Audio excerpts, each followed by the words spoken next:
Bonjour et bienvenue dans le Cloud Screener, le podcast qui navigue parmi tous les nuages, ceux en Europe, ceux en Asie, ceux en Amérique du Nord, en Amérique du Sud, partout dans le monde.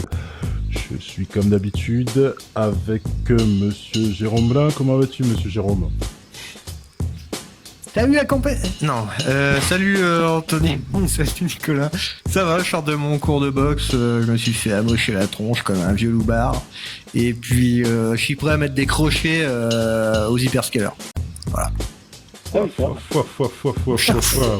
commence comme ça. Ah non, à l'attaque, hein, direct. Ah ouais. Et tu sais un peu c'est qui ces hyperscalers? Tu fais un call-out là ou... Non, on va dire AWS, c'est tout. Et puis Google, enfin ceux qui sont envoyés offensifs, voilà. Des poids lourds, hein. Fais attention. Je dis pas ça.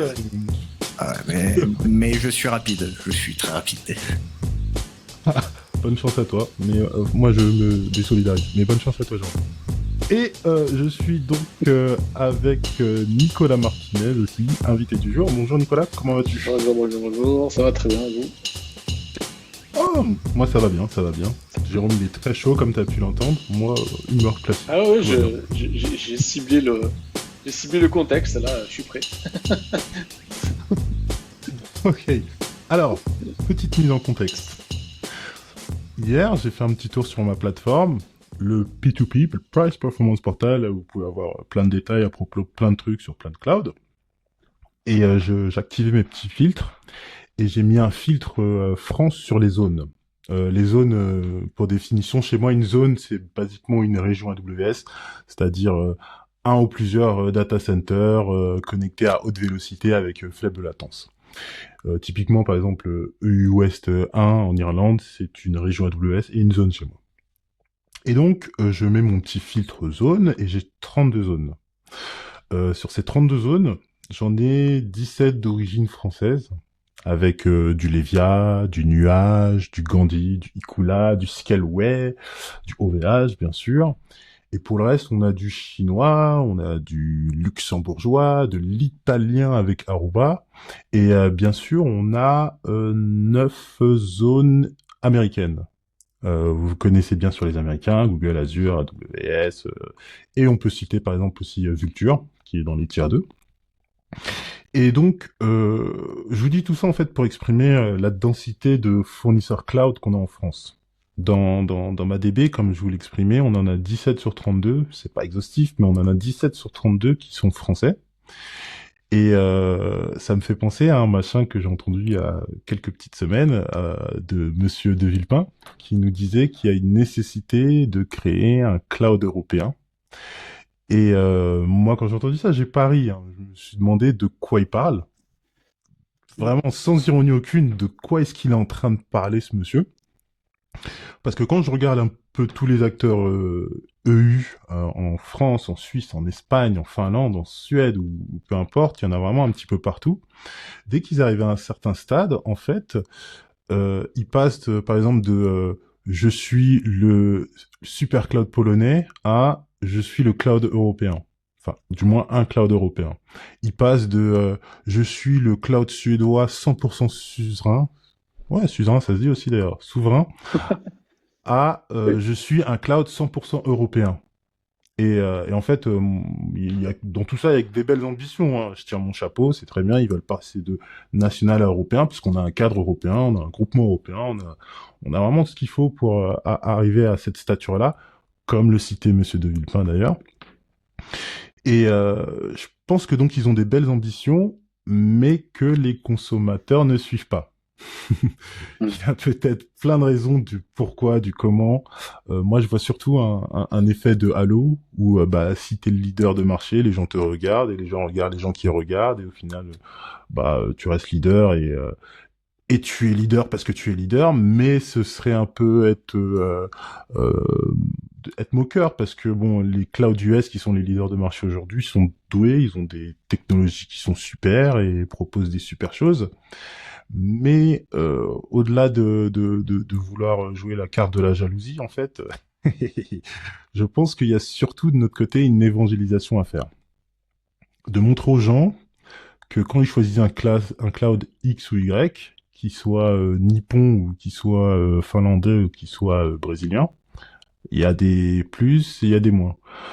Quand je prends un cloud français, j'ai des plus parce que je suis français peut-être, mais j'ai des moins parce que une raison X ou Y, ou peut-être que je suis français et que je veux toucher d'autres pays et que mon cloud français. Bref, il y a X ou mille et une choses qui peuvent se passer et qui peuvent s'expliquer et qui peuvent être arrangées par cet écosystème cloud.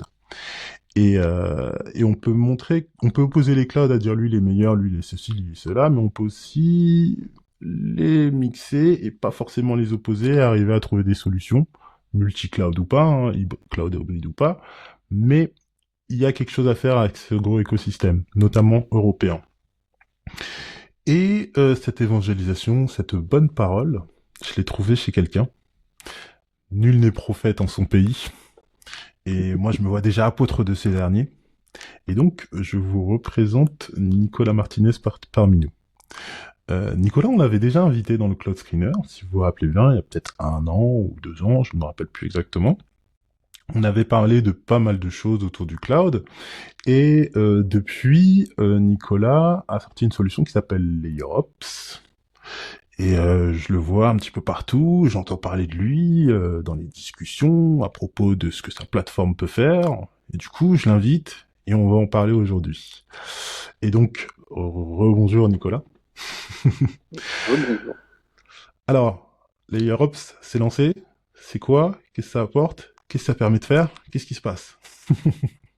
Alors, effectivement, l'Europe s'est lancé. Donc, faire simple, là, on a lancé en fait la plateforme CAS, donc Container as a Service, en mode public.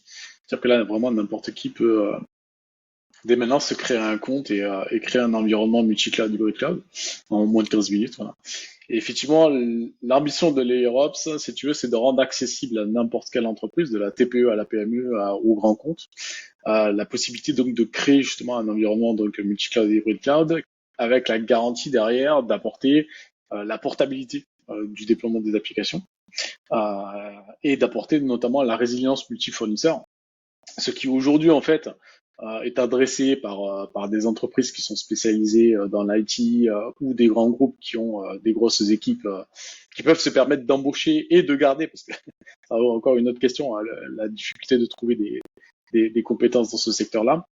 Mais donc voilà, l'ambition c'est de permettre de rendre ces features-là et de rendre cette résilience-là en fait accessible à tous. Donc ça c'est vraiment le premier ADN. En dehors des aspects effectivement de mon combat historique sur la souveraineté, sur le mode de consommation cloud, et sur la résilience multi-fournisseur.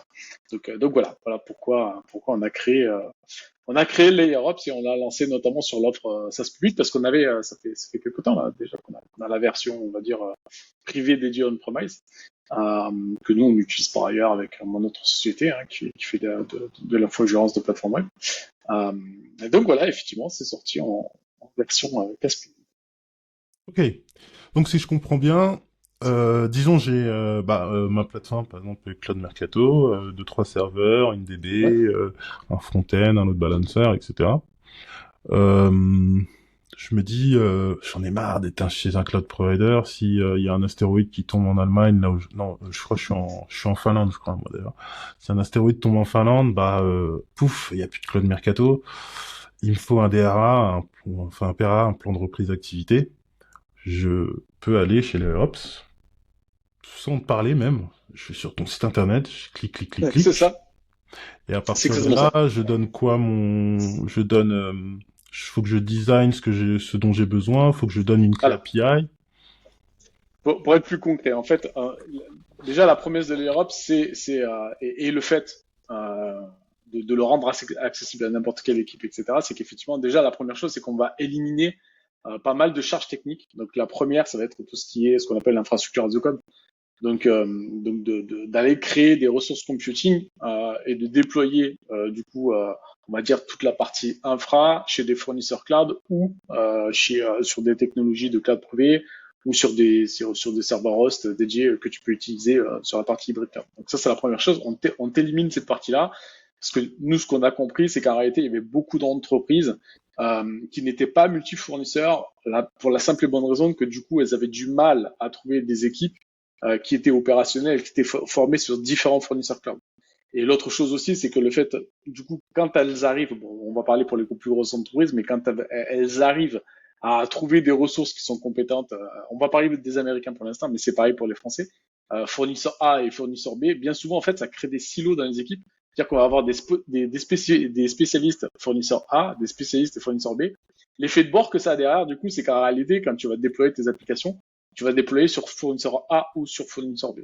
Donc nous, du coup, ce qu'on s'est dit, c'est ça, en fait, il faut l'éliminer. Il faut justement permettre pour être multifournisseur et également du coup pour aller consommer d'autres fournisseurs qui ne sont pas ceux qui sont les leaders du marché. Tu avais commencé à faire une introduction, mais on ira certainement dans le détail par rapport à ça. L'idée, c'est d'éliminer justement cette charge de travail pour inciter en fait les entreprises à être vraiment multifournisseurs et à aller utiliser aussi des fournisseurs européens et français.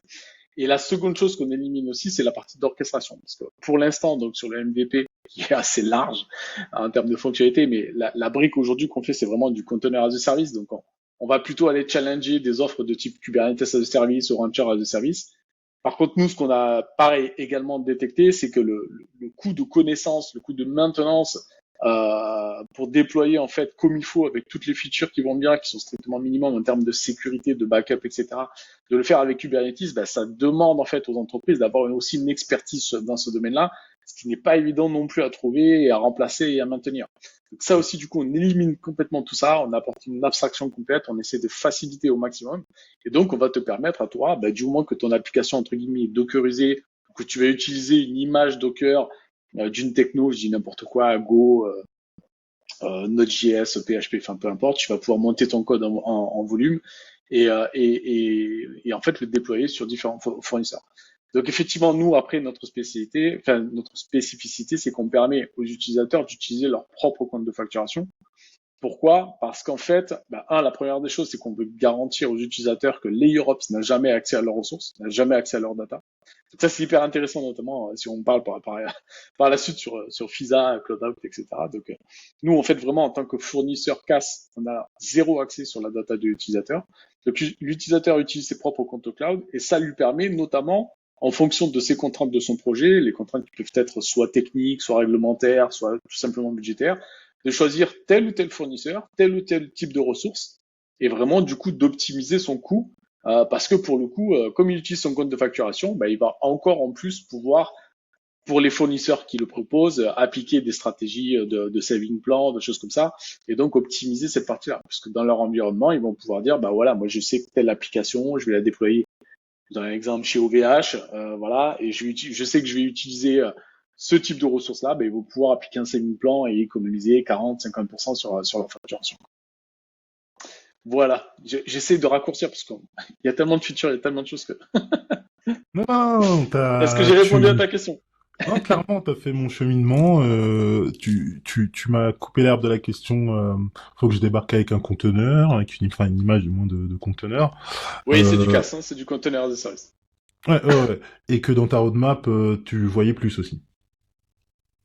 Ah oui, là, la roadmap, elle est assez énorme. Alors effectivement, après, ça va être vraiment en fonction du marché. On a déjà poké, travaille dessus, c'est assez rigolo d'ailleurs. Justement sur une offre un peu orientée IaaS, qui permettrait justement à l'utilisateur d'avoir accès comme une VM, quoi, voilà, Debian, Bluetooth, peu importe, de se connecter dessus, de faire sa popote, quoi, tu vois, par exemple, et de la rendre aussi portable. Donc ça, on est en train de jouer avec ça. Et on a l'autre orientation qui est plus orientée Cloud Native aussi, sur la partie FAS, Function as a Service. Donc voilà, là pour l'instant, c'est vrai que notre priorité, c'est cet aspect CAS parce que nous, on voit qu'aujourd'hui, le marché, effectivement, le gros du marché cloud aujourd'hui, en réalité, on s'aperçoit que les entreprises, les grosses entreprises notamment, on fait plutôt du lift and shift et du copier-coller de VM et utilisent surtout JAS. Mais je pense qu'aujourd'hui, voilà, elles morflent un peu sur les coûts, elles s'aperçoivent que c'est absolument pas la bonne manière de consommer du cloud. Et donc, elles vont aller vers le cloud natif. Donc, ce qu'on s'est dit, c'est que stratégiquement, on va essayer de se positionner vers là où elles vont aller, on espère, et aussi d'apporter, alors ça va peut-être faire partie des discussions aussi, mais aussi d'apporter une plus-value sur le marché aujourd'hui où tout le monde, tu vois, tous les fournisseurs aujourd'hui cloud, notamment européens, ils sortent tous leur offre Cube as a Service, quoi, qui pour moi était un non-sens d'ailleurs. Et du coup, on essaye d'apporter justement cette plus-value-là parce que pour le coup, tu prends tous les fournisseurs aujourd'hui qui ont sorti leur offre Cube as a Service, concrètement pour une entreprise qui consomme déjà du cloud américain, Quel est l'intérêt d'aller consommer du cube as a service chez OVH, chez Outscale, chez NumSpot, enfin Ouais. aucun intérêt s'ils sont déjà en fait chez les clouds américains. Les offres cubes des Américains fonctionnent très bien. Ils apportent aucune plus-value à part dire bah voilà nous aussi on fait pareil. Ben bon voilà en dehors de la souveraineté du second cloud etc. Qui parlent pas encore beaucoup aux entreprises. Elles peuvent parler à certaines administrations mais pas aux entreprises. Pour le coup, je trouve que enfin, elle se tire complètement dans le pied, c'est complètement contre-productif de créer ces offres. Donc c'est là où nous, justement, on s'est dit, il faut qu'on facilite cet aspect-là, qu'on apporte une plus-value en fait aux offres Cube en éliminant la charge de travail sur l'apprentissage de Cube. D'ailleurs, quelqu'un qui connaît Cube, il peut très bien utiliser les Europe, ça va lui sembler encore plus facile. Et bien sûr d'aapporter la portabilité et la résilience multi-fournisseur, ce qui aujourd'hui n'existe pas sur le marché. Donc voilà. Ok. Pour en revenir un peu à Kubernetes, c'est une vague. Il y a une vague qui est passée et les Américains, enfin Google était là comme ça, en train de surfer. AWS a vu, a dit hop, hop, hop, hop, hop, je vais surfer aussi. Et les autres, ils ont fait attends, moi aussi j'ai envie de surfer. Et ils sont partis s'acheter des planches et ils ont surfé. Est-ce que c'est malin? Pas spécialement. Est-ce que c'est un machin pour avoir des clients? Oui. Est-ce que après, pour faire l'avocat du diable, leurs clients leur ont dit ouais mais t'as pas Kubernetes donc je vais pas venir chez toi, enfin leurs prospects. Enfin ça c'est quelque chose que j'entends souvent. Oui mais enfin vu qu'AWS a 350 services, les prospects disent souvent ouais mais t'as pas tel service, etc. Ouais, enfin, quels sont les services qui sont réellement utilisés? Ça, c'est une autre question. Et quel service tu peux pas mettre sur la VM que t'as déjà en endpoint API? Ouais, non, le gros catalogue, c'est un argument, mais quand tu regardes la consommation, alors je fais une parenthèse par rapport à ce que tu dis par rapport à Cube, je vais revenir dessus. Mais quand tu regardes la consommation cloud aujourd'hui des entreprises, notamment en France et en Europe, 90% de la consommation, c'est du computing, du storage et un peu de database de service, un tout petit peu de database de service. Et maintenant, là, je pense qu'il y a aussi de plus en plus du cube, quoi. En réalité, tous les autres services sont très peu utilisés, c'est vraiment minoritaire. Après, oui, il y a des stacks logiciels qui ont une énorme plus-value, où on a du mal à créer de la concurrence, mais j'ai envie de dire, là aussi, c'est une question d'offre et de demande. Pour inciter les acteurs européens à sortir des offres concurrentes, eh ben, il faut les consommer, il faut leur demander à créer ces offres-là. C'est aussi simple que ça, quoi. Mais donc voilà, je faisais une petite parenthèse par rapport au catalogue de services. Hein. Mais donc oui, tu disais par rapport à Cube. Que la deuxième chose que je voulais dire aussi à propos de Cube, tu m'avais pas réellement coupé à vrai dire, c'est que in fine, le cube que tu peux installer chez toi, voilà, tu as des hosts, tu as des VM, tu utilises un cube et tu peux manager tes containers sur plein de VM, puisqu'on fait jamais ça sur du bare metal de toute façon. Tu peux manager tes containers sur plein de VM, mais le cube qu'il y a chez Google, le cube qu'il y a chez AWS, le cube qu'il y a chez Exascale, ou peu importe, le principe c'est qu'ils ont une intégration avec les services natifs du cloud. Et donc en fait, quand un AWS vient et dit moi j'ai un cube, quelque part ils sont encore en train de faire des patchs, des mises à jour pour avoir encore une meilleure intégration de leur cube avec encore plus de services et patati et patata. Donc mesurer un cube à un autre cube en fait c'est pas si simple que ça. C'est comme mesurer un cloud avec un autre cloud. Ok, je peux te mesurer la VM A avec la VM B, mais je peux te mesurer un cube avec un autre cube, c'est beaucoup plus compliqué. Moi, par exemple, j'ai une DB, j'ai une liste des services cubes, j'ai une liste des types de classes de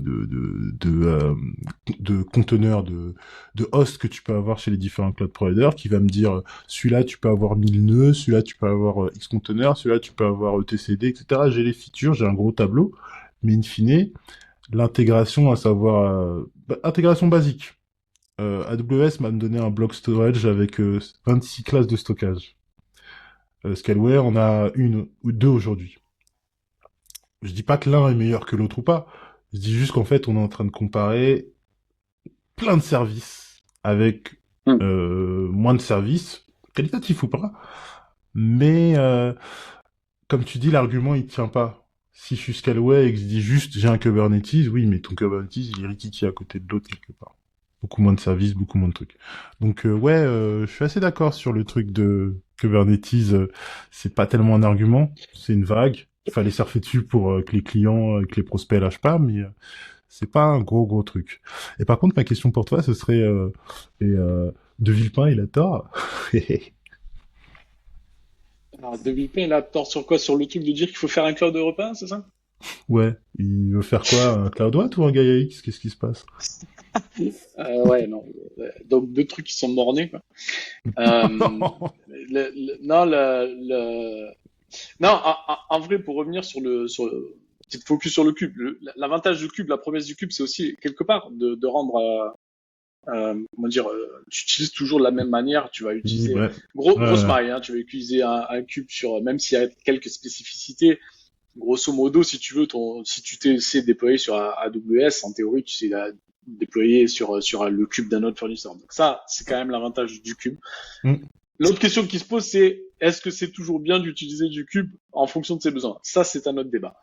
Par rapport au cloud européen, moi, je pense que oui, c'est une nécessité. Alors, moi, je me bats toujours par rapport à ça parce que j'essaie d'expliquer aussi les impacts voilà, le viol du cloud out et du FISA sur les données, enfin voilà, la problématique que ça peut poser. Et en dehors de ça, ben, l'aspect sociétal, le fait de juste consommer des acteurs français, européens, locaux, etc., qui payent des impôts et qui, en ce moment en plus, on nous parle beaucoup d'impôts, tu vois. Donc, je sais pas, à un moment donné. Donc, il y a cet aspect-là. Mais moi, le cloud européen, oui, il faut que ça existe, mais je pense en fait, ça se fera jamais. Et tu vois pourquoi? Parce que bah, tu vois que chaque acteur, j'arrête pas de râler sur ça. En fait, chaque acteur va sortir donc son offre cube, son offre machin. Chacun en fait va être suiveur en réalité de ce que proposent les États-Unis et il y a zéro innovation. C'est ça en fait moi qui m'énerve, c'est que quand je vois des acteurs qui se montent avec du coup une ambition qui est vachement bien, une dynamique qui est vachement bonne. Tu vois par exemple, je parle à NumSpot, hein, je veux pas être critique par rapport à ce qu'ils font. Parce que du coup, je trouve que le projet est fantastique là, les quatre entités qui ont voulu créer une offre souveraine, Technicloud, etc., etc. Mais au final, il n'y a aucune innovation. Au final, en fait, ils vont juste sortir des offres managées, un cube managé, du VIAS, ça je peux comprendre parce qu'on a encore des entreprises qui vont vouloir faire des copier-coller de VM. Mais où est l'innovation? Elle n'y est pas, quoi. C'est-à-dire qu'on va créer du cube et comme je te disais tout à l'heure, au final, pour une entreprise, pour l'inciter à consommer européen ou français, bah, pour quelle raison, si elle est déjà habituée en fait à aller consommer de l'américain, pour quelle raison elle va aller utiliser le cube de tel ou tel fournisseur français si ça lui apporte aucune plus-value? Ça n'a pas de sens. Et par rapport au cloud américain, ben, en fait, on voit que pour moi, c'est quasiment impossible. C'est parce qu'en fait, il n'y a aucune fédération, il y a aucune entreprise ou groupement d'entreprises qui s'est dit, tiens, on va essayer de créer une offre commune, on va essayer de créer quelque chose. Et là, ce qui est hyper drôle, enfin, je rigeonne par rapport à ça, c'est, je sais pas si tu as vu dernièrement, bah, en fait, les États-Unis sont déjà en train de nous remettre une claque, quoi. T'as les trois là, ils ont créé un truc qui s'appelle Crow, je sais pas si ça te parle, hein, K-R-O. Hein. Voilà, en fait, ils ont créé une sorte d'abstraction qui permet en fait à l'utilisateur de faciliter la consommation d'environnements containerisés. Ils ont fait ça ensemble, ils ont travaillé sur ça ensemble. Tu cherches ça, hein, K-R-O, hein, donc c'est Kubernetes. Alors comment ils appelaient ça? Kubernetes Resource Orchestrator, quoi. Et le next step, c'est quoi en fait? Ben, c'est de permettre de faciliter en fait la consommation de ressources cloud et de passer de l'un à l'autre et de faciliter cette intégration de l'un à l'autre, quoi. Et on va se faire manger encore. Alors que ben, du coup, ben, tu as compris, moi avec les Europe, je me bats justement à faire ça. Je me dis ben voilà, nous notre promesse c'est justement de permettre au sein d'un environnement de fédérer plein d'acteurs cloud et dont des clouds européens et du coup de pouvoir répondre à ce besoin-là, quoi, tu vois.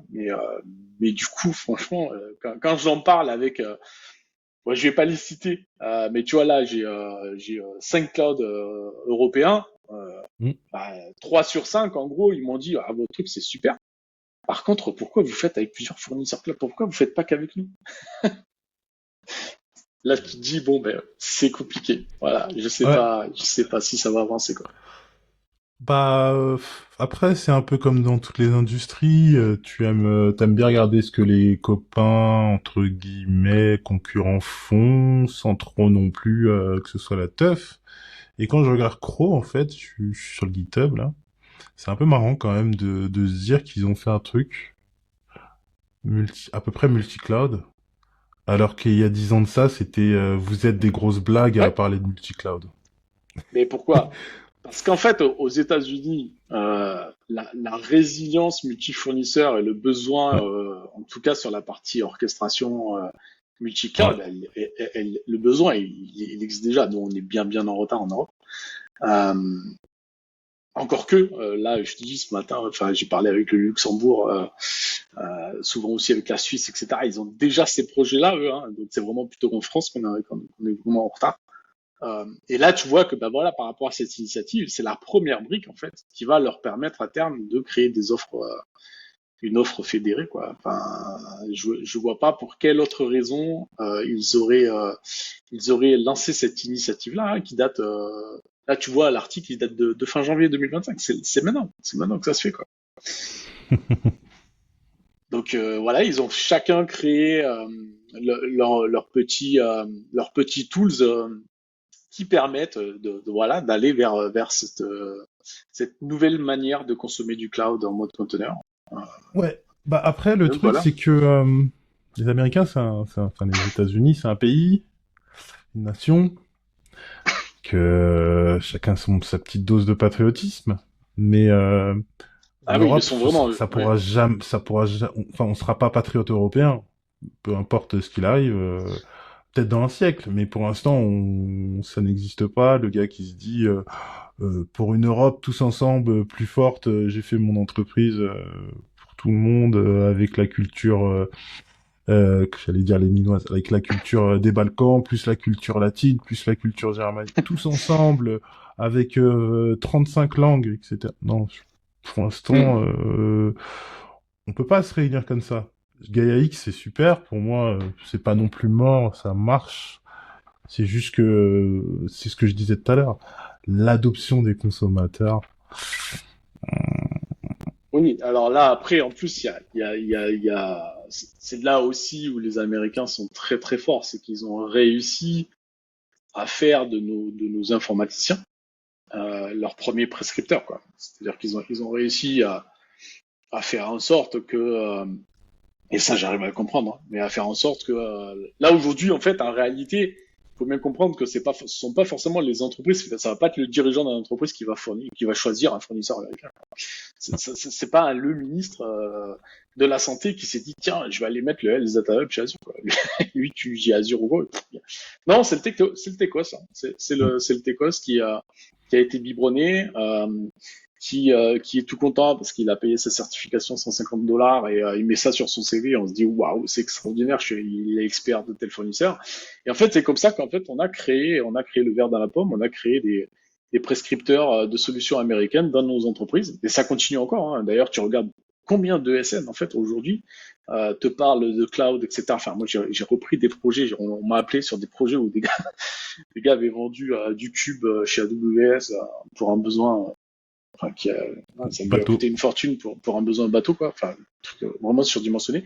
Mais pourquoi? Mais parce que les entreprises, en fait, bah, tu vois, partenaires technologiques, et bah, en fait, elles ont maqué avec AWS, etc. Voilà, c'est là où ils sont forts, en fait, les Américains. C'est qu'ils ont créé, en fait, cet écosystème, ils ont créé cette valorisation de l'offre qui fait qu'au final, en fait, voilà, les gens sont addicts au produit et du coup, bah, comme elles vont consommer ce produit-là, bah, elles vont intégrer après la panoplie de toutes les autres solutions qui entraînent les lock-in et qui font qu'après les entreprises elles sont complètement bloquées avec le fournisseur. Donc c'est là où effectivement nous on n'est pas bon, clairement. J'ai vu que Scaleway, j'ai vu il y a pas longtemps, ça m'a fait rire. J'ai vu que Scaleway avait une académie. Il y avait un gars là qui avait écrit ouais, ouais super, j'ai été certifié Scaleway machin. Bah ouais, ils ont raison. Voilà, ils jouent la même guerre, c'est pareil. Ouais. Ah, ils sont un petit peu plus chers, je crois qu'ils sont dans les 400 balles. C'est pas 150. Mais bon voilà, ça peut être un début ça peut être un début d'essayer de regagner la guerre, Ouais. mais Mais là-dessus, Scaleway, ils sont assez dynamiques parce que je me rappelle, il y a 5 ans, c'était peut-être pas les premiers, mais en tout cas à faire autant de bruit là-dessus, à faire un startup programme où on va faire entre guillemets un concours de startup et je sais plus combien de D'accord. Ouais, j'ai pas connu meilleurs, ça. on va leur donner 100 000 euros de crédit pendant X temps, etc. Donc ils aiment bien aller sur ce même terrain que les Américains, même quand c'est un peu mal vu, puisque ces gros trucs de crédit du côté de l'Union européenne et de la Commission, c'est pas très bien vu. Alors là aussi, hein, là, ouais, là, bon, alors là aussi, je trouve que ça a été complètement contre-productif. Hein. Merde, j'ai zappé le nom là de la SREN là, Mm. qui, du coup t'empêche effectivement de consommer des crédits cloud. Euh, moi, j'ai fait un retour sur ça, du coup, qui était assez rigolo parce que nous, forcément, on a eu des crédits Azure, AWS, enfin Mm. la totale, et même OVH. Bah, pour le coup, je trouve que OVH d'ailleurs sont vachement mieux en termes de crédits entre guillemets. Euh, les crédits sont beaucoup plus importants et le catalogue est intéressant. Ouais, Mais du coup, la Sren, effectivement, là, en gros, ce qu'ils ont dit, c'est, bah, tu peux avoir des crédits, mais tu es obligé au bout d'un an. Voilà, ça dure qu'un an, quoi. Et ce qui est un peu dommage, c'est que quand tu as des gros crédits, que tu peux les consommer après un an, bah, en fait, eux, ils te bloquent et ils te permettent pas de renouveler les crédits. Alors que ça permettrait aux startups, finalement, de de vivre. bénéficier du crédit. Le problème, c'est pas le crédit. Le problème, c'est la portabilité. C'est là où, encore une fois, on a créé une loi qui a été faite pour effectivement dire attention, c'est embêtant parce que les Américains ils donnent des crédits cloud et après t'es verrouillé chez eux et c'est mort. Mais le problème de base c'est pas le crédit, c'est juste la portabilité. Quoi. Et c'est là où nous on dit, bah, avec les Europe, c'est avec la portabilité qui est garantie. Bah, nous on l'a fait pour nous-mêmes. Hein. Nous Azure nous avait filé 150 000 dollars de crédit. Je crois Mm. qu'on en a consommé 70 000. Bah, en fait, en production, on a fait un lave migration sans interruption de service. Et puis voilà quoi. Et donc le crédit, pas de problème. Et c'est dommage parce que tu vois, on avait consommé que 70 000 dollars. S'il n'y avait pas eu la SREN, on aurait pu consommer un an de plus des crédits. Quoi. On s'est dit, ah putain, la SREN, c'est cheap. Donc voilà, c'est encore une fois, pour moi, il faut qu'on aille vers la nécessité de portabilité et non pas d'empêcher. Parce que quelque part, effectivement, derrière, il y a une stratégie de loquer et d'inciter. Tu te formes, tu deviens compétent là-dedans et tu le consommes.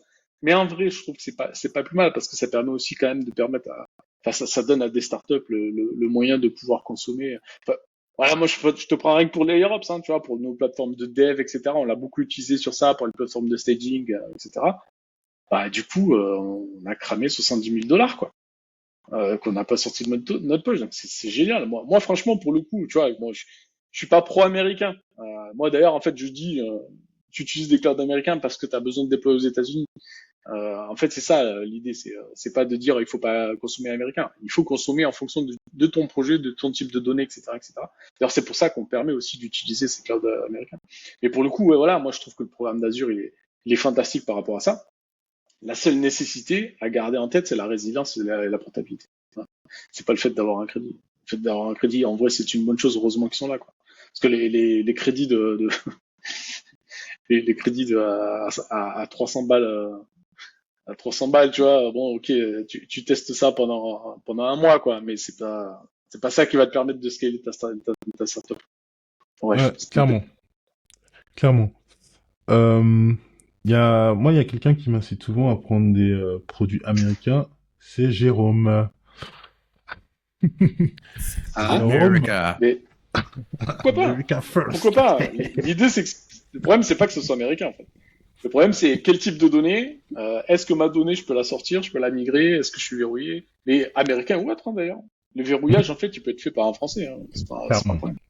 Alors là, je vais faire 3 rebondissements.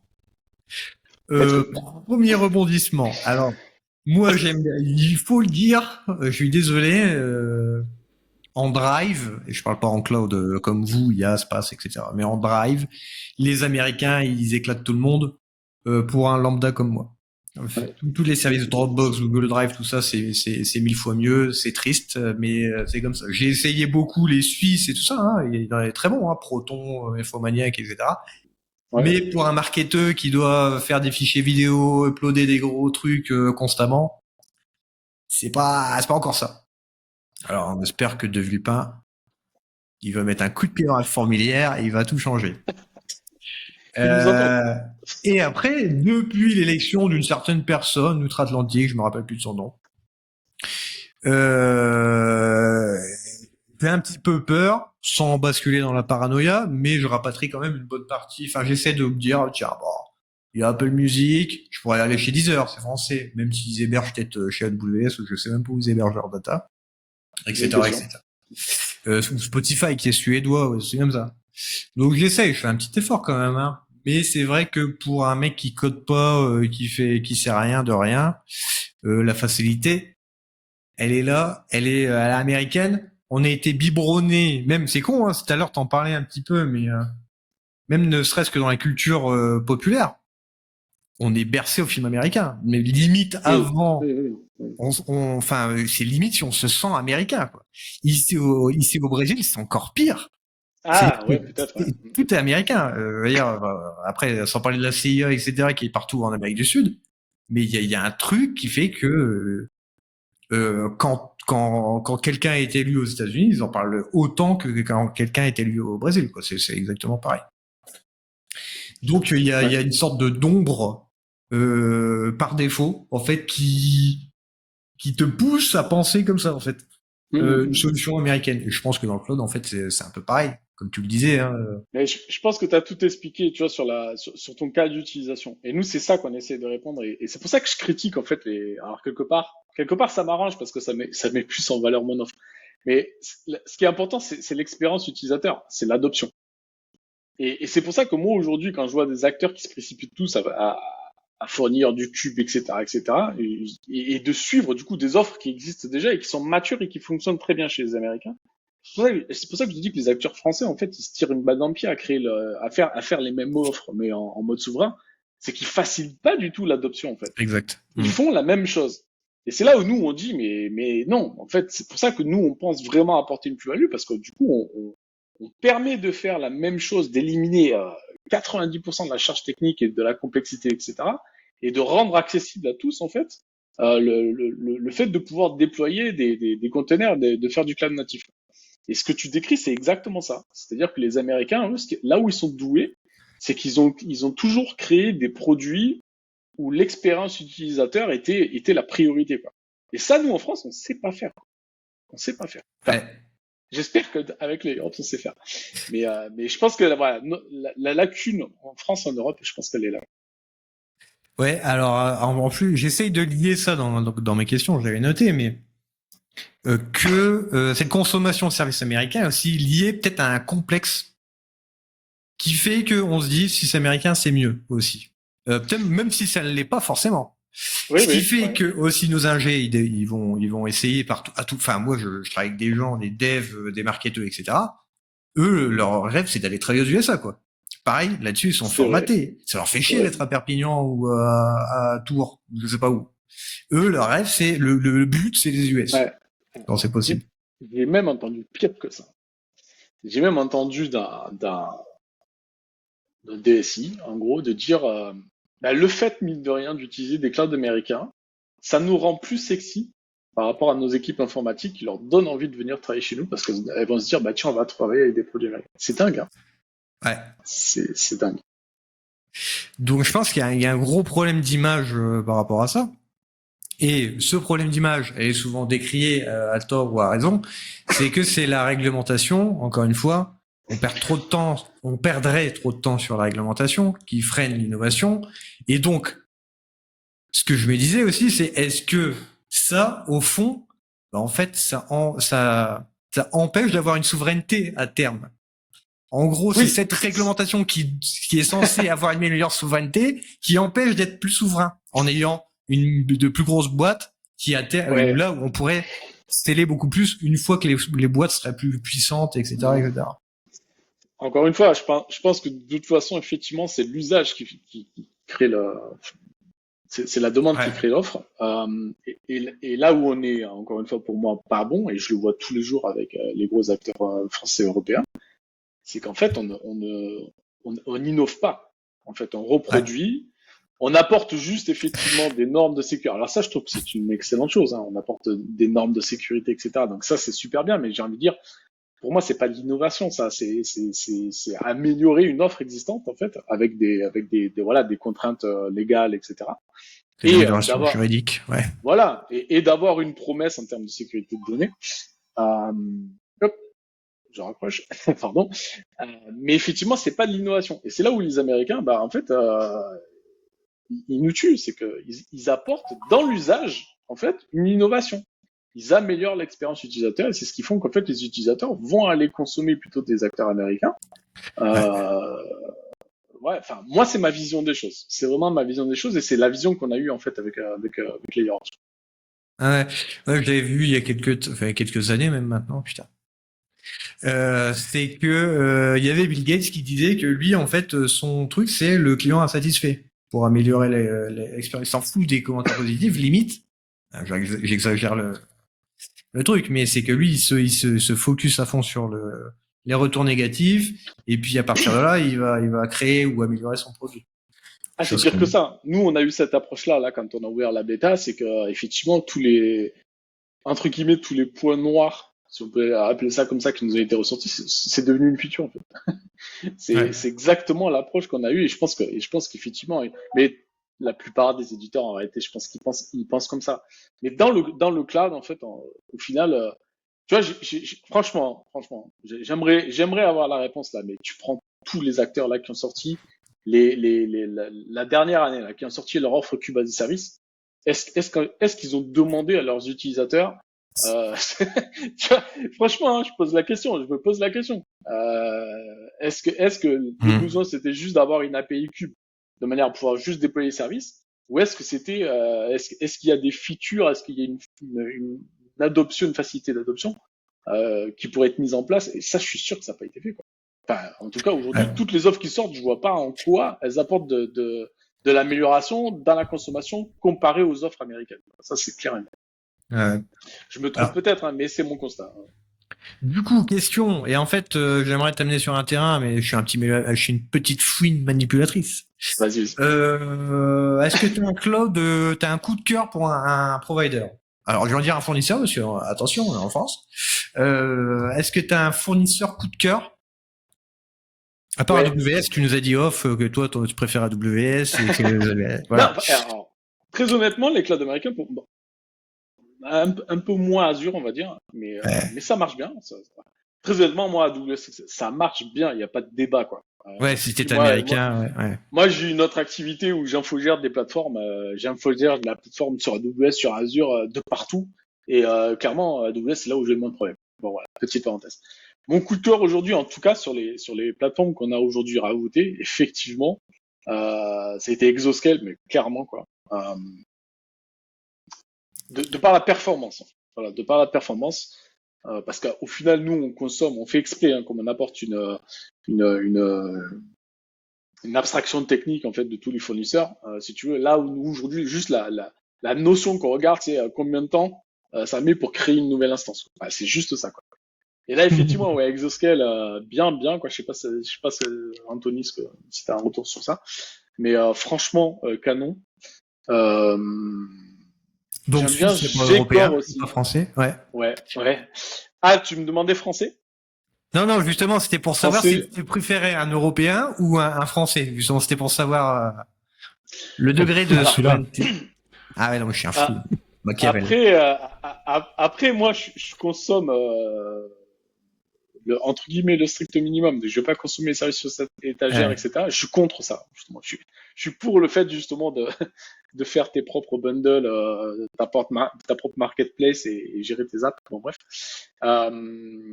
Non, honnêtement. Enfin voilà, moi, la découverte en tout cas, là sur cette année là, quand on les a intégrés, ça a été la bonne découverte. Après. Dans les acteurs français, j'ai pas plus de préférence de l'un ou de l'autre. Je trouve mine de rien OVH, je trouve que ce qui est hyper intéressant chez OVH, c'est le nombre de localisations. Ça, je trouve que c'est encore une fois par rapport à l'Europe, c'est fantastique. Moi, un utilisateur, il va être juste mono-fournisseur avec OVH. Et le gars, il peut avoir une infra multi-région avec Paris, Strasbourg, Roubaix, Marseille, enfin c'est génial, quoi. Ça, je trouve ça top. Et avec franchement une bonne latence. J'ai envie de dire, Après, voilà. excuse-moi, pour le réseau VH, et je vais revenir après sur Exoscale, excuse-moi. Juste pour le réseau VH, comme tu disais, ils ont une footprint, mais là, tu viens de citer que des réseaux françaises, mais ils sont à l'international, et Ah ils ont un oui, réseau privé international, ce qui fait que chacune de leurs régions, qu'on soit à Singapour, à Sydney, à Osaka, ou à Beauharnois au Québec, on sera à 5 gigabits seconde entre toutes les régions, sans exception. oui, oui, Mm. c'est pour ça que aujourd'hui, en tant que fournisseur, bon alors après ça va un peu justement, nous c'est pas forcément notre vision d'être fournisseur, mais en tout cas en tant que fournisseur français, à mon sens c'est eux qui ont le plus gros volume, voilà, il n'y a pas de souci, il n'y a pas de débat là-dessus. Je trouve que leur offre elle est intéressante. Après, moi ce qui m'intéresse justement avec ce type d'acteurs-là, c'est de les mixer avec d'autres, et en réalité les points de présence rien qu'en Europe, c'est dingo, quoi. C'est ça que nous on trouve hyper intéressant, quoi. C'est de permettre vraiment, bah là aujourd'hui en fait tu peux avoir, ouais, tu peux te déployer sur 15 pays, sur 23 villes, dans un même environnement. Donc quand on parle, tu vois, de se dire la France ou l'Europe n'a pas assez de puissance de calcul pour répondre aux besoins des entreprises, là j'ai envie de te dire bah non, carrément pas, quoi. Là je veux dire, et en termes de résilience, si tu peux être distribué sur 15 pays et 23 localisations, mais rien qu'en France, quoi. En France t'as plus de 11 régions, quoi, un truc comme ça. Enfin c'est fou, hein. Et si tu rajoutes en Mm. plus derrière les data centers de proximité, parce que nous, en fait, comme on Mm. veut permettre de faire, on permet de faire de l'hybridation. Et on est en train de travailler justement sur une offre qui permettra de consommer n'importe quel data center de proximité. Ben là, il y a 300 data centers de proximité en France. Donc, tu imagines le maillage qu'on peut faire, quoi. Tu vois. Donc voilà, est-ce que j'ai La puissance répondu? de quelqu'un. Très bien répondu. Alors, je pense qu'Anthony va parler d'Exoscale, clin d'œil, par rapport à un truc qui va se lancer très prochainement, ou même Ah bon? ça a déjà été lancé quand vous écouterez ce podcast. Ah Et bon? puis, Ah, ben j'ai bien fait de parler d'eux, alors super. ouais, plus un post où on classe tous les data centers dans le monde. LinkedIn, Ah bon? on vous redirige. Alors, Mais je te laisse non, non, avec non, Exoscale. non, rapidement, ce que je voulais dire sur Exoscale, c'est que c'est un provider très intéressant. On les connaît assez bien parce que je crois qu'on les avait déjà invités sur le Cloud Screener, d'ailleurs. Mais en ce moment même, je vous le dis, c'est dans les cartons, ça va sortir incessamment sous peu, ou peut-être déjà sorti au moment où vous écouterez, regarderez ce podcast. On est parti les interviewer chez eux. On leur a posé plein de questions, ils nous ont montré leur machine, on a vu leur CTO, on a vu leurs ciseaux, on a vu beaucoup de choses. Donc une vidéo arrive. Ne soyez pas trop patients, je pense On qu'elle va sera croire que déjà c'est fait là. exprès, là, que j'en ai parlé, là. C'est dingo, quand même. Complètement. Non, c'est les astres qui s'alignent, tout ça, tout ça. Et pour en parler au-delà du pathos et de l'émotion de je suis content, je me suis invité en Suisse.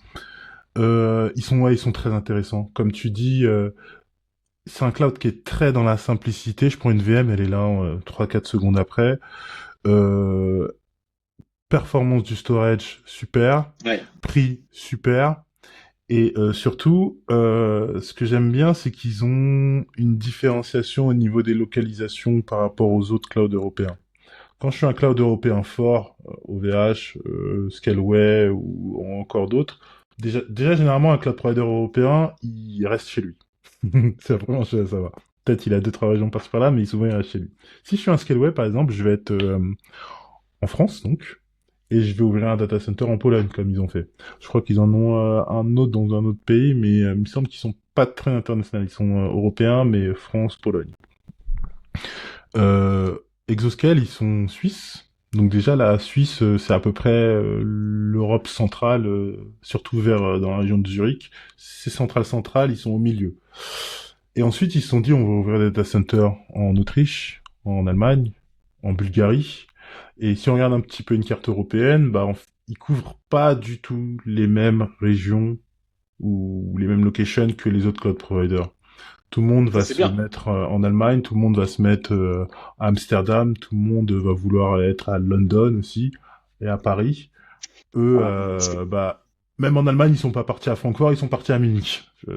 C'est pour te dire. Et être en Bulgarie, clairement, c'est avoir une présence dans toute l'Europe de l'Est. Si je vais être en Europe centrale aussi, ils n'ont pas choisi de mettre X data center en Allemagne, ils ont choisi de mettre leurs deux data centers en Autriche. Donc, bien qu'ils en aient un mini. Donc, c'est un cloud très simple qui fait des pas de côté. Je vous invite aussi à regarder leur API. Rien à dire. Si t'es développeur, bah, en 15 minutes, tu sais utiliser une bonne partie de leur cloud parce que c'est simple, parce que c'est intuitif. Voilà la parenthèse Hmm. Exoscale. Mais c'est aussi pour ça qu'on les a rajoutés en réalité. Mm. Je sais plus comment ça s'est passé, très honnêtement.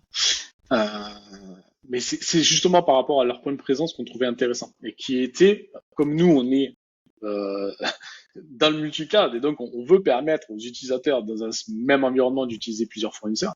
Ben c'est du coup voilà d'avoir vraiment beaucoup de localisations complètement différentes et complémentaires avec d'autres fournisseurs. Et ça, c'est ce qui m'a beaucoup plu chez eux en dehors de l'aspect effectivement performance. Ouais, bah, c'est Voilà, ce que voilà. je disais au tout début, comme quoi en fait on n'est pas forcément obligé d'opposer tous les clouds, de dire ouais mais lui il est meilleur que lui il est meilleur que lui, je vais utiliser lui et pas lui Ah parce que clairement. si. En fait, il y a une complémentarité qui peut se faire et quand on prend juste le cas d'Exoscale qui applique une réglementation suisse avec les certifications et les comment on dit ça, les mises en conformité suisses qui sont très semblables aux européennes mais qui sont souvent un petit peu plus élevées. Bah en fait c'est complémentaire avec je pourrais choisir un Scaleway qui me proposerait à Ouais. peu près la même gamme de services mais qui a pas la même législation, etc. C'est là où justement, c'est pour ça qu'effectivement, on n'est pas du tout, et c'est pour ça qu'on permet en plus à l'utilisateur d'utiliser ses propres points de cloud et de faire ses choix.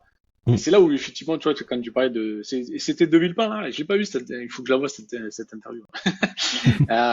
C'est là où justement nous on pense apporter une solution à ça. C'est qu'effectivement, pour moi, une offre souveraine, c'est la fédération des acteurs qui existent aujourd'hui et qui travaillent bien et qui ont une offre qui est intéressante. Et en plus derrière, bah, si on a la possibilité d'avoir de la résilience et une facilité d'utilisation, on l'a le cloud européen. C'est possible. C'est possible. Et chacun apporte sa plus-value, chacun apporte ses performances, son rapport qualité-prix, etc. Mm. Justement, je trouve qu'on a une disparité d'offres, autant sur la qualité que sur le prix, qui est hyper intéressante. Donc Ouais. c'est pour ça que moi, je trouve qu'on part perdant sur le cloud. Alors ça, je me bats avec ça, j'arrête pas, je jure là, je vois quand j'entends en Europe, on a perdu la bataille du cloud, au secours quoi. Non, non, en réalité, je pense qu'on a une vraie force, parce qu'on a un écosystème qui est vraiment diversifié, qui, à mon sens, répond à 90% des besoins d'aujourd'hui des entreprises sans problème. Yep. Et tout ce que tu me dis là, je pense que tu l'entends auprès non seulement des clients, des cloud providers, de tes prospects et plus encore. Et typiquement, c'est quoi ton, ton, ton cas typique de prospect qui t'approche et qui te dit j'ai besoin de toi, aide-moi s'il te plaît. Ah, là, dernièrement, le dernier en date, c'est une entreprise qui a, je crois, 40 serveurs ou un truc comme ça, bon, bref, et qui dit, bon, là, on commence à avoir des problèmes d'infra, on n'a pas de DevOps, etc. On essaye d'embaucher, c'est compliqué. On essaye enfin voilà, on aimerait savoir si ça nous permettrait de gagner en productivité et en résilience. Donc ça, c'est le cas concret. Les autres plus gros, et là c'est plus compliqué, c'est plus long, c'est des grosses entreprises qui sont verrouillées, qui sont parties sur du cloud, qui ont été accompagnés par ce mêmes acteurs cloud, hein, du coup, ils ont été vraiment onboardés comme il faut jusqu'à faire en sorte qu'ils soient de plus en plus loqués avec eux. Euh, et puis des incidents qui derrière fait que bah, ils ont réalisé qu'en fait, même si l'acteur est un très très gros acteur cloud, bah, il peut tomber en panne et donc problème sur le business. Donc qu'est-ce qui se passe en termes de réversibilité, etc. Là aussi, voilà, c'est des questions qui se posent, mais c'est beaucoup plus compliqué parce que du coup, forcément, il y a eu c'est un peu politique aussi derrière. C'est un peu compliqué quand tu vas convaincre ton directoire ou quoi, que tu vas partir chez tel cloud parce que c'est un génie, etc. Et qu'après il faut que tu leur dises bon bah finalement faut qu'on essaye d'être plus résilient en multi-fournisseur. Et bah, c'est toujours un peu compliqué. C'est l'homme hein, derrière. Mm, Donc voilà, là les clairement. idées, ouais, enfin voilà, les cas que j'ai dans ma tête c'est ça. Ouais, c'est ça. Ok, mais toi, tu estimerais que les gens viennent vers toi. J'ai envie de comparer le passif et l'actif. L'actif, ce serait t'es en train d'évangéliser, t'es en train de passer des idées. Que ce soit toi qui les passes ou quelqu'un d'autre, tu penses que les gens viennent vers toi parce qu'ils sentent ils sentent qu'il y a un changement de paradigme qui devrait s'opérer vers ce que toi tu fais, ou tu penses que c'est plutôt parce qu'ils sont affolés par leur facture cloud ou leur manière de devoir ou leur dette technique tout simplement. Non, je pense qu'aujourd'hui, en fait, comme on a une offre qui est complètement nouvelle dans la manière de consommer du cloud aujourd'hui, Mhm. du coup, les gens sont plus curieux de comprendre ce qu'on fait, comment on fait, voilà, comment ça pourrait les aider. Euh, et du coup, les enjeux qu'il y a derrière, alors, ce qui en dépend effectivement, c'est la notion de résilience et la notion d'optimisation, mine de rien, qui est indirectement en fait, qui devient par essence en fait du FinOps quoi quelque part.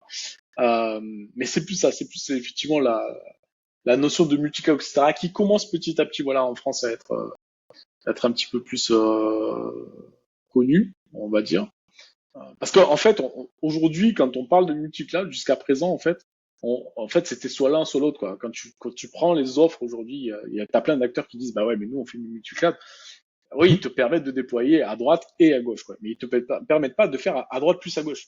Euh, c'est la grosse différence, en fait, qu'il y a entre nous, ce qu'on Ouais. propose et ce qu'on a voulu proposer. Parce que c'est ça qui te permet d'avoir la portabilité et la résilience. Sans avoir à avoir deux clusters qui tournent ou avoir à attendre le temps de deux clusters, quoi. Surtout que selon le fournisseur, hein, la création d'un cluster cube, des fois, t'en as pour une demi-heure, trois quarts d'heure. Hein. Bon, bref. Donc voilà, non, ouais, c'est particulier parce que après on a aussi des gens qui viennent nous voir juste sur la partie, bah, voilà, qu'on élimine toute la partie technique. C'est ça Ouais. qu'ils cherchent. Ils cherchent vraiment. C'est marrant, il y a beaucoup de gens du coup, tu vois, qui utilisaient Heroku par exemple ou des choses comme ça, et qui se disent bah tiens, ouais, là au moins on fait du clic-bouton quelque part où on a juste une API et puis ça déploie. Ils étaient habitués à ça, mais là ils voient qu'ils ont en plus la partie choix du fournisseur cloud, en plus de ça, ou qui Mhm. consommaient du plateforme SH, ou du Clever Cloud par exemple, etc. Ils aiment ces produits-là, mais par contre ils n'ont pas la capacité, ils n'ont pas la possibilité de choisir d'utiliser leur propre compte et de choisir leur propre fournisseur, voire même de faire de l'hybride. Donc en fait c'est ça, c'est un peu ce complément-là qu'on apporte, plus la flexibilité d'utiliser ses propres images Docker au lieu d'utiliser un catalogue qui est fermé.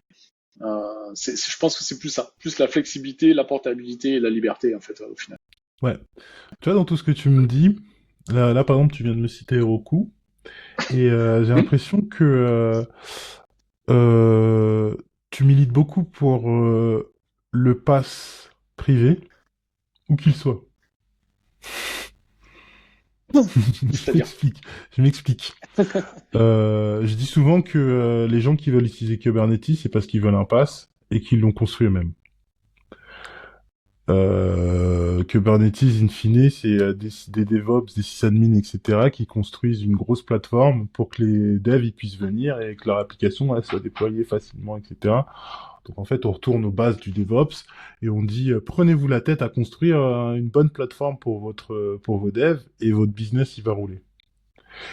Et toi, j'ai l'impression que tu milites un peu pour que chacun ait un bon pass privé parce que il y a aujourd'hui la norme pour le pass, entre guillemets, la base de la norme, la norme de base, c'est le conteneur qui nous a simplifié la vie de fou, même s'il existait déjà, hein, calmez-vous. Le conteneur nous a simplifié la vie, Kubernetes nous a montré qu'on peut faire ça à grande échelle, manipuler sur plein d'hosts, etc. Bon, au final, on fait un pass privé, comme je disais, enfin un pass. Et toi, j'ai l'impression que tu dis, bon, bah, ce pass, maintenant, on sait le faire, on a la techno, on a les trucs, on a toutes les normes. Vous pouvez aller le faire chez AWS, vous pouvez aller le faire chez Orange. Peu importe où vous le faites, mais faites un pass, en fait. Enfin, après, c'est peut-être parce que j'ai Layer Up sous la vision du conteneur as a service, mais j'ai l'impression que c'est vers ça que tu veux pousser les gens. Notamment parce que aussi, faut arrêter de pousser les gens sur des VM, à leur dire, fais une VM, fais une VM. Non, enfin, je suis pas sûr. Moi, ce que j'essaye d'expliquer en réalité, oui, c'est d'avoir un mode de consommation, en tout cas passe ou casse. Euh, En fait, enfin, ça dépend des entreprises. Voilà. Moi, je pense que les entreprises qui ont les moyens et qui ont les ressources en interne, moi, c'est mon ADN, j'aime maîtriser. Donc, moi, je pourrais comprendre, être une entreprise, je veux maîtriser de A à Z la technique, etc. Et du coup, je suis autonome et s'il faut faire un shift, etc., mes équipes techniques savent le faire, elles sont opérationnelles. Mm. Donc ça, je le comprends et je suis le premier à dire, let's go, c'est normal, c'est la base. Sauf que ça coûte très cher. Ça coûte très cher, hein. Ce type de ressources humaines, elle est rare sur le marché, et puis elle bouge beaucoup, quoi. Et c'est Ouais. compliqué de les garder, donc ça a un coût aussi de fonctionnement, de formation, etc., etc. Et l'autre effet de bord, comme je t'expliquais tout à l'heure, c'est que le problème, c'est que comme tu as du mal à trouver des profils qui sont spécialisés dans des fournisseurs, cette rareté fait qu'au final, tu n'es pas beaucoup multifournisseur. Oui. Voire même, du coup, les techos que tu vas apprendre, ils vont venir avec leurs connaissances, avec leur fournisseur préféré, et ils vont te créer de la dette technique, ils vont te créer du hockey. Nous, en fait, notre discours, c'est pas de dire faites votre passe privé, forcément. C'est d'avoir en fait, leur maîtrise de leurs données. Nous, ce qu'on dit aux entreprises, en réalité, c'est quelle est la plus-value de votre business à être experte dans un cloud de provider, à être experte dans Kubernetes et tout son écosystème, si ce n'est en fait de maîtriser vos données. Aujourd'hui, moi, ce que je trouve dingue, c'est que les entreprises, en fait, elles investissent dans des ressources humaines qui, en fait, au final, leur faire perdre leur maîtrise de leurs données. Aujourd'hui, tu prends des entreprises, elles ont je sais pas combien de DevOps, des experts AWS ou que je sais, etc. Elles ont plus de DBA. Mais quel est le sens? Quel est le sens? La valeur d'une entreprise, la valeur d'un business, c'est la data. Donc nous, ce qu'on leur dit, c'est arrêtez d'être expert cloud, arrêtez d'être des experts cube, etc., etc. Soyez des experts de votre data, quoi. C'est ça la richesse de votre entreprise, de votre business. Le jour où l'entreprise elle perd sa data ou elle peut pas bouger sa data comme le prospect dont je te parlais tout à l'heure là, un grand groupe, une grande chaîne dans l'immobilier français, voilà. Du coup en fait ils sont mangés du PubSub, ils sont mangés du BigQuery, etc. Mais aujourd'hui ils sont verrouillés. C'est fini quoi. Ils savent pas comment faire. Ils savent pas comment faire. Donc en fait c'est plutôt ça qu'on dit. C'est en gros effectivement optimisez vos coûts en choisissant vos ressources cloud, en optimisant, etc., etc. Donc ça, pour moi, ça a du sens parce que moi-même, en tant que chef d'entreprise, j'essaie d'optimiser mon coût cloud et mon coût de ressources compute, etc. Utiliser des acteurs français. Bon, ça, c'est après mon aspect cocorico et de me dire, je préfère faire du chiffre d'affaires à quelqu'un qui va payer des impôts en France qui va payer des impôts en Irlande. Voilà, petite parenthèse. Et puis de pouvoir aussi mixer avec des ressources privées qui me permettent, selon mes besoins aussi, d'avoir des performances qui sont beaucoup plus intéressantes aussi. Hein. Le fait de pouvoir utiliser des serveurs physiques et de venir le consommer en mode cloud, pour moi, c'est génial parce que ça me permet vraiment, quand je sais que je vais avoir une base de données qui va être assez piquante en termes d'IO, etc., je vais la déployer dessus, quoi. Et je vais avoir des performances qui vont être top avec un mode de consommation en mode cloud natif. Donc, voilà, mon discours, c'est surtout ça, en fait. C'est la performance, la maîtrise de la donnée et un peu de cohérence, quoi, en fait. Un peu de cohérence dans la résilience de l'entreprise elle-même. C'est-à-dire, voilà, moi, ma plus-value, c'est ma data. C'est pas d'être un expert cube ou d'être un expert AWS. Aucun sens. Voilà. Pardon, je m'énerve tout seul. Quand je parle de ça. Surtout si on donne trop d'argent au marketing avec la data, ils partent dans des trucs, des fois. Dans des Ouais, ça, c'est pipelines encore de autre chose. fou. Bref, ça fait une petite heure et plus qu'on discute. Moi, j'ai encore quelques questions. Je sais que Jérôme aussi, tu as quelques questions. Je vais te laisser la parole. Je te tends ce micro, monsieur J. Ouais, alors voilà. Salut. C'est une Ah, question, ça? je vois que ça, Oh ça, là ça te là. passionne, ça te passionne ce qu'on est en train de dire. Ah si, non, mais si, ça Merci. m'intéresse, mais à mon humble niveau. Là, il s'est passé un truc à Paris dernièrement. Donc le Un truc à sommet Paris. de l'intelligence artificielle. Ah Hein. ouais, ma mère, elle m'a appelé hier là-dessus. Elle m'a demandé ce que j'en pensais. Alors et les tout. Parisiens sont pas contents parce que c'est difficile de naviguer en ville à cause de ça. Mais Au-delà de ça, donc il y a Jean-Emmanuel Macron. Emmanuel Macron C'est son qui frère. annonce des tonnes de tunas investies dans l'intelligence artificielle. Et putain, j'ai retourné et encore une fois, on y revient. Alors il y a deux choses. C'est très construit ce que je dis. Il y a deux choses. Investissement dans l'IA, mais apparemment, donc il va y avoir il y aurait construction d'un gigantesque DC à côté de Cambrai, d'un Schnorr, de là d'où je viens, chez les gens qui parlent bien. Douai pas loin de Cambrai et de Lille. Cambrai pas loin de Douai et de Lille. Et donc 109 milliards. Là-dedans, il y aurait des investissements du Canada. Serait-ce un pied de nez à Trump, je ne sais pas. Et des Émirats. Bon, alors, encore une fois, le but premier, c'est d'être souverain et d'être dans la course à l'IA. Est-ce qu'il faut passer par là pour nous, encore une fois, Européens, gens de la tech, qui aimons la tech, d'avoir des investissements étrangers pour rester vraiment pour être, parce qu'on n'y est pas encore, dans le top mondial de l'IA, du cloud, etc. Est-ce qu'on a besoin il faut quand même de l'oseille de quelque part pour acheter des cartes graphiques américaines, non? Bref, oui, excusez-moi. Allez-y, allez-y. Alors moi, la strat que j'ai entendue, c'est qu'il y avait aussi des constructions de puces, etc. en France. Ouais. Bon, après, je sais pas si le détail, mais ta question, c'est quoi? C'est est-ce que le fait qu'il y ait autant de fonds étrangers, en gros, ça pose un problème sur la souveraineté? C'est ça? Oui, est-ce que là, il scie pas la branche sur laquelle il est assis en faisant ça? Je pense que l'approche, en fait, la problématique qu'on peut avoir sur la souveraineté, elle est orientée de données. Sur la partie données, c'est est-ce qu'il y a des lois extraterritoriales qui permettent à une entité étrangère de pouvoir accéder à cette donnée? Je pense que là, l'idée, c'est qu'effectivement, il y ait des investisseurs qui construisent un DC plus de l'achat certainement de ressources compute sur du sol français et opéré par des Français. Donc, à mon sens, tant que c'est comme ça, il n'y a pas de risque. Après, les investisseurs, eux, ils veulent juste un retour sur investissement, j'imagine, tout simplement. Donc, l'idée après, c'est gagner de l'argent avec ça. Là, moi, comme je comprends, la stratégie française, c'est juste de pouvoir attirer des acteurs français et européens à venir consommer cette offre computing orientée IA, qui est derrière soutenue par une électricité propre, on va dire. Donc voilà, moi c'est ça que j'ai compris. Alors moi je trouve que c'était plutôt une bonne chose. Pourquoi pas que les fonds d'investissement ne soient pas français et européens, c'est pas nouveau. Hein. Franchement, je vois les investissements. De toute façon, on le voit bien. Hein. Tu vois, c'est un peu dommage que ce niveau d'investissement n'ait pas été fait à l'époque sur le cloud. Voilà. Mais bon, en même temps, j'ai envie de dire, qu'est-ce qu'il en serait ressorti, j'en sais rien. Parce que c'est sûr que c'est pas l'offre de Numergy qui a juste un OpenStack qui a été déployé. Oh. Voilà, qui aurait répondu à la demande.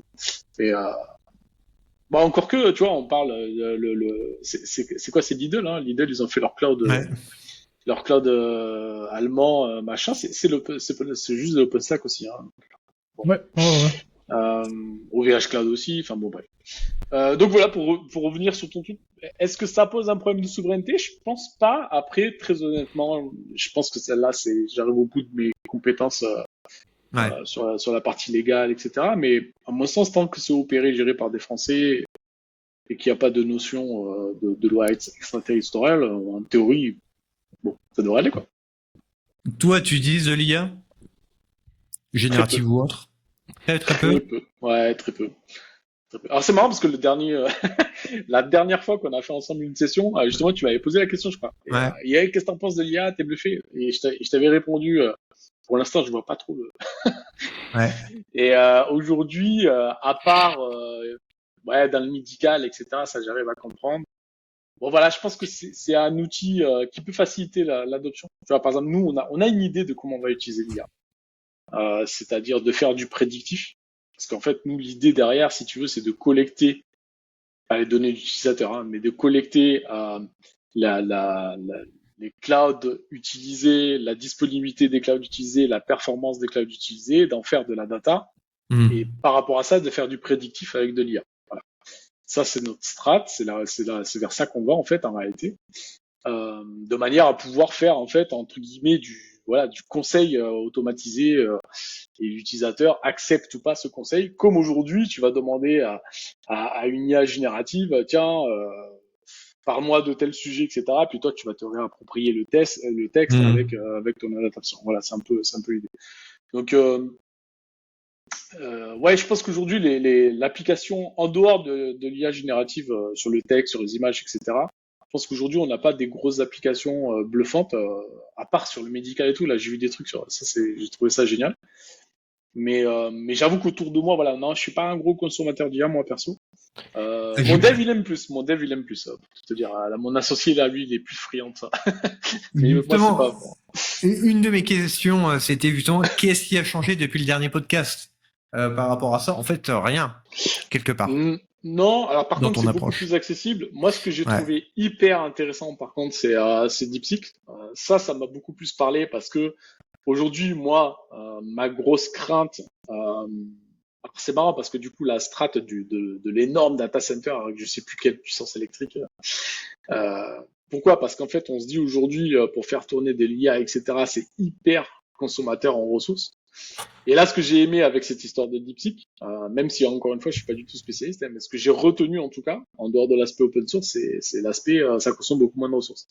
Et donc Ouais. ça, je trouve que c'est vachement bien parce que moi, je suis toujours dans l'optique où, bah, si tu veux, par exemple, nous avec les AirOps, tu peux très bien utiliser. Moi, je l'ai testé hein, pour rigoler. Hein, j'utilisais l'IAMA avec je sais plus quoi là, avec t'as ton propre chat GPT que tu déploies quoi. Et l'idée, c'est de pouvoir le déployer sur des ressources à toi et voilà, qui te coûtent pas une fortune. Tu n'es pas obligé de payer des dizaines de milliers d'euros pour une carte graphique. Donc là, ouais, pour moi, ça, aujourd'hui, voilà, ça n'a pas de sens. Je trouvais que avant DeepSeek, je trouvais que le rapport coût Gain, d'ex- ouais. coût d'exploitation, utilisation, enfin fonctionnalité, etc., était pas intéressant. Voilà. Euh, aujourd'hui, ça l'est parce qu'en fait, les gens utilisent les IA américaines, etc. Et en fait, bah, entre guillemets, ça leur coûte pas excessivement cher. Et ceux qui se font plumer, ce sont les Américains justement. Ils sont pas du tout rentables. Hein. Enfin, je pense pas. Mm. Mais du coup, je pense que DeepSeek, pour le coup, voilà, en reprenant ce type de modèle-là, alors je connais pas trop Mistral, je sais pas si c'est le cas aussi, si ça consomme beaucoup moins. En tout cas, si on arrive, à mon avis, la clé, elle est là, c'est de rendre plus accessible l'IA à n'importe quelle entreprise en faisant en sorte qu'elle soit en termes de consommation de ressources, sans parler de l'aspect green, hein, mais en termes de consommation de ressources, de coûts d'exploitation, que ce soit beaucoup plus accessible et beaucoup plus, voilà, que ce soit une solution vraiment déployable sans aucun problème. Ouais. T'en penses quoi, toi, Anthony? Moi, j'en pense que c'est pas vraiment une miniaturisation parce que les modèles, en fait, si je prends DeepSeek, il y a différentes tailles de modèles. Je crois il y a le 1, le 1.5, le 3, le 7, le 9, le 14, le 70, le 400 et quelques. Et tout ça, c'est le nombre de paramètres et en fait, ça fait la taille du modèle et est-ce que le modèle va rentrer dans ton GPU ou pas. Et, Mm. euh, et en fait, cette tendance à vouloir faire des petits modèles qui peuvent rentrer partout, l'IAMA 3 de Meta avait déjà commencé à le faire, mais je crois que c'était l'IAMA 3.1 qui pouvait être petit, et l'IAMA 3.2, je sais pas pourquoi, ils sont repartis sur un modèle à 460 gigas. Et là, avec DeepSeek, ouais, on peut le lancer à la maison. Moi, j'ai vu la vague DeepSeek partout déferler, etc. Tout le monde en train de discuter, souveraineté, données, blablabla. J'en ai rien à foutre. Voilà, je le dis comme ça. Moi, je l'ai installé à la maison. Il n'y a pas de chinois chez moi.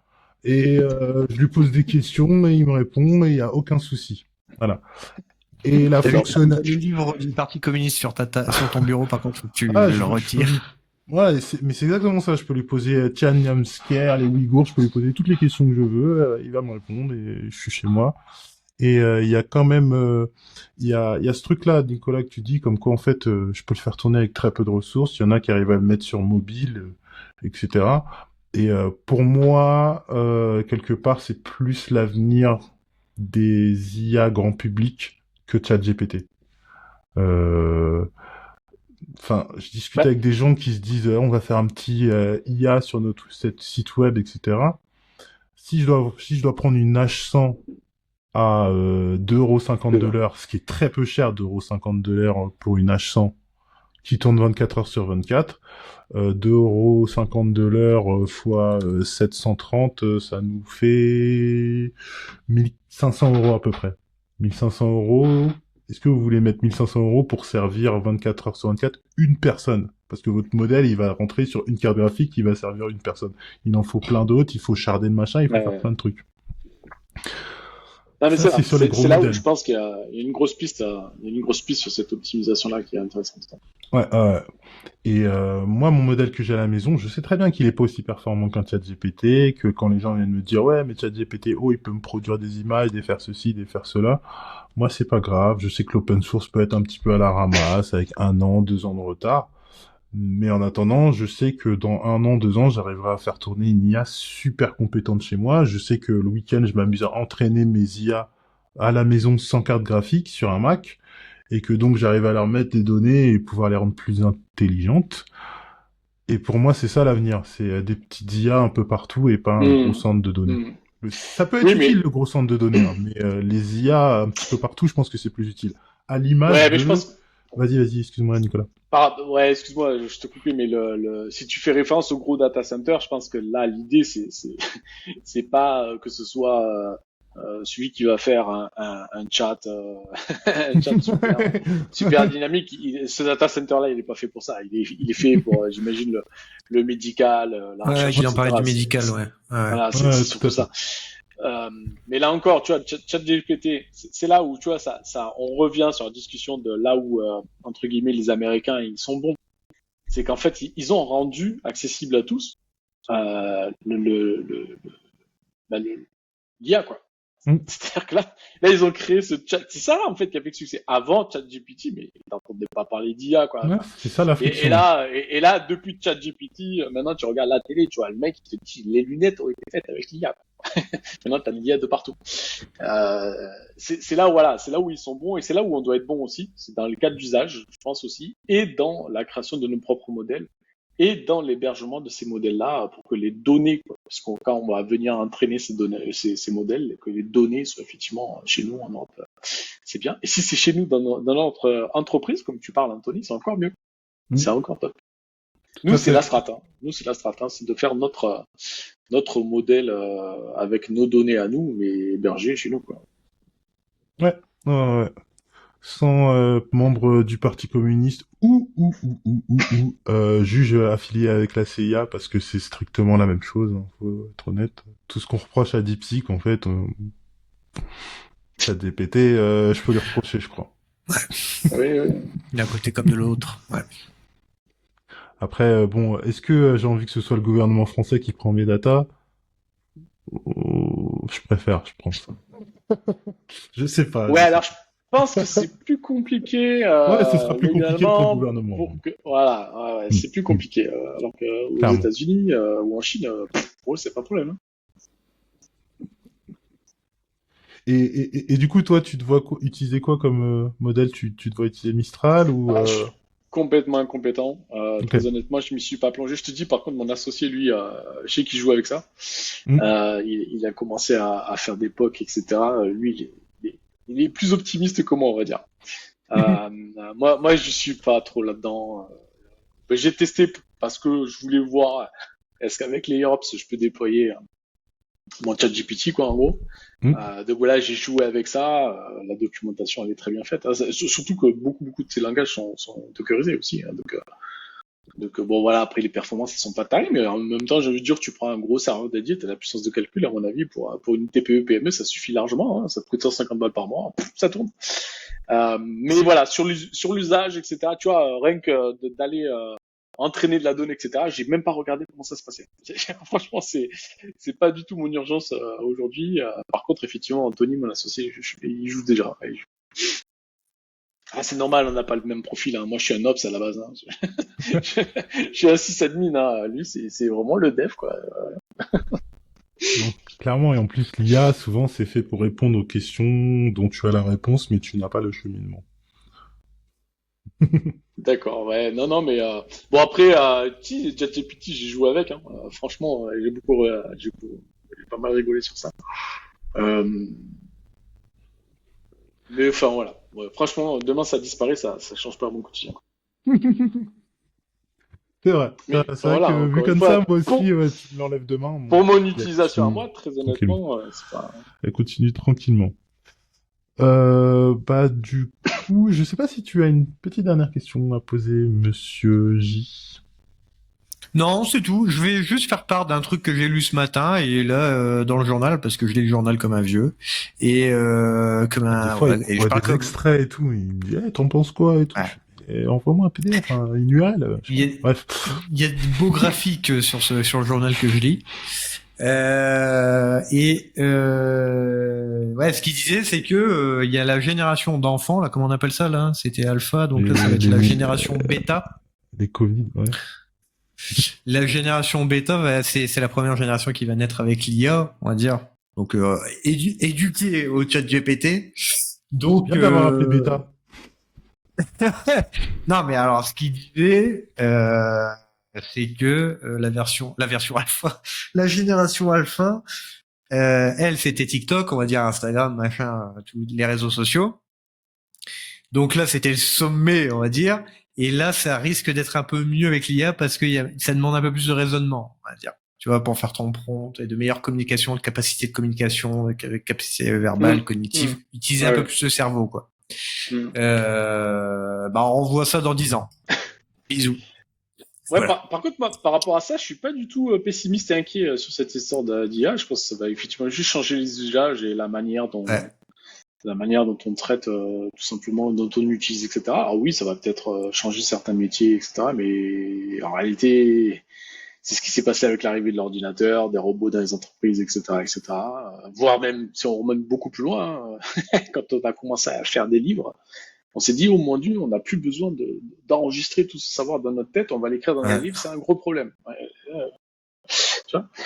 Donc non, ça je suis pas inquiet. Je pense que c'est comme d'habitude en fait. À chaque fois qu'il y a quelque chose de nouveau et un peu révolutionnaire, ça fait toujours peur à certaines Ouais. personnes. Et ça permet de faire aussi des articles, ça permet de faire vivre la Oui, ça, presse, c'est très etc. bon pour le contenu, hein. C'est du Ah ouais. contenu illimité. Ah bah Et oui. d'ailleurs, j'ai vu une petite vidéo de Sam Altman qui faisait une petite prophétie, donc le CEO de OpenAI. Ouais. Donc, on lui a demandé la Claude, ouais. question, le classement des jobs qui vont disparaître en 2025, des jobs qui vont disparaître à cause de l'IA, pas en 2025, mais à terme. Donc, premier, ce sont ces saletés de col bleu, hein, ces saletés d'ouvriers. Ensuite, ce sont les cols blancs à faible valeur, on va dire. Ensuite, ce sont vous, les cols blancs de haut niveau, donc les ingénieurs, toutes les caisses qui font du code, les trucs comme ça, les programmateurs. Selon Sam Altman, encore une fois, le mec, il y a pas de boule de cristal là. Mais il a raison, Et de ouf. Wow. Vas-y. et les derniers qui devraient disparaître, ce sont les créatifs justement dans tout ce qui est marketing, influenceurs de Dubaï, bah, les intellos quoi. Donc voilà. Ouais, tu sais, à un moment donné, on parlait beaucoup de no-code. Hein. T'avais le truc Ouais. du no-code de partout. Ah, moi Et j'y étais là-dedans. Hein. là Ouais. aussi, on a dit les développeurs, c'est fini, etc. Ouais. Complètement passé à la trappe le truc no code. Hein. C'était la mode il y a quoi, il y a 4 ans, un truc comme ça Ah ben, alors, il y a pas longtemps, j'ai lu un truc en disant que justement, l'IA allait remplacer le no-code. Ça m'a fait mourir de rire. En fait, il faut annoncer la mort de quelque chose à chaque fois. Ah ouais, il faut Ouais. absolument. Mais bon, voilà, on est dans une époque où il faut, comme tu disais, créer du contenu et bon, c'est comme ça. Euh, on verra bien, j'ai envie de dire. Non. Qui vivra verra. La clé, c'est s'adapter, hein, c'est tout. Hein, c'est aussi simple que ça. Tout à fait. Eh bien, merci Monsieur J pour ce dernier commentaire. Il n'était pas instructif, mais il était bien. Moi, j'ai beaucoup aimé. Merci. Peut-être détendant. Voilà. Continue à lire ton journal. Comment il s'appelle d'ailleurs, ton superbe journal? Ça s'appelle les feuilles de Sao Paulo. Folha de Sao Paulo. Voilà, c'est Les ça. feuilles de Sao Paulo. As Folhas de Sao Paulo. Ils sont. Alors, pour cette fin de podcast, Nicolas, j'aimerais juste te demander si tu as une dernière note, un mot à lâcher à nos audio téléspectateurs, quelque chose que tu veux laisser la petite graine dans leur mémoire, qui va germer peut-être à 2 heures du matin dans leur lit, ou peut-être dans une semaine en pleine réunion, ou un an quand il voudra refaire sa stratégie cloud. Est-ce que tu as un petit mot à laisser?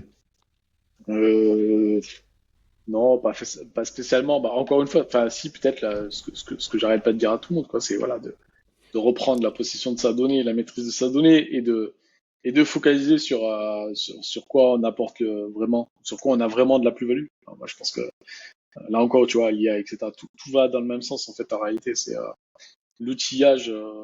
Il faut pas utiliser un outil juste parce qu'il existe, mais parce qu'il t'apporte une plus-value, parce qu'il te fait gagner du temps et parce qu'il te fait permettre de faire plus de business, etc., etc. Voilà, c'est ça, pour moi, la clé, elle est là, quoi. Nice.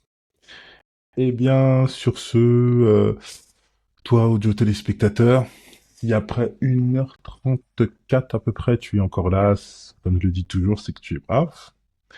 Et ça veut dire que tu kiffes. Et si tu kiffes, je t'invite donc à lâcher le petit pouce bleu, à mettre 5 étoiles sur Spotify, ou les 4 virgules... Non, on peut pas mettre des virgules sur Spotify, donc mais 4 ou 5, 5 de préférence, bien sûr. Abonne-toi, lâche un commentaire. N'hésite pas à venir nous capter sur les différents réseaux sociaux, on parle, on discute, on fait plein de choses. Et sur ce, moi, il ne me reste plus qu'à te souhaiter une bonne journée ou une bonne soirée. Ça dépend quand tu es. Ciao!